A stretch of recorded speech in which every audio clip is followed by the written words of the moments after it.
सरी फूट किती फुटाचे? 4 फुटाचे. 4 फुटाची सरी आहे. हं. तर नुसत्या ड्रिचिंगचा हं. जे रिझल्ट आला त्याच्यावर तुम्ही समाधानी? समाधानी लय आहे सर. म्हणजे ऊस वापना गेलता हां माझा. हां हो. हां. मग थंडी होती तर ऊस वापना गेलता. मग पुन्हा मी ड्रिचिंग केलो. हां ड्रिचिंग केल्यामुळे एवढा फायदा झाला. हां. म्हणजे जर ड्रिचिंग जर केली नसती तर उगवणीला प्रॉब्लेम आला. प्रॉब्लेम 100% आला. ST आणि प्रीमियम केल्यामुळं हां. उगवण सुद्धा उगवण सुद्धा चांगली झाली. सरसगट सगळीकडे एक समान पीक आहे आपलं. हा एक बरोबर आहे ना? हो सर. आणि हिरवीगार कळा आहे. कळा हिरवी आहे, सर. पानामध्ये रग आहे बघा. हं. पानाचं स्टेट आहे. हां. आता याला आज आपण भूमी पॉवर हां.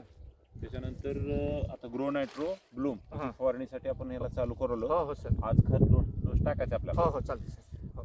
हाच डोस कंटिन्यू करायचा ना पुढे. हा मी ग्रीन प्लॅन्टच्या बाहेर नाहीच. आता हे आपलं वापरलं आणि ज्यांना आपल्यापासून बेनिफिट गेलं त्याच्यात आपला फरक आहे. 100% फरक आहे सर. तेव्हाचं उगवण धान्य. हां. आपली उगवण झाली.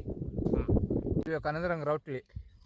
तर आज तारीख आहे 1 फेब्रुवारी 2026 आणि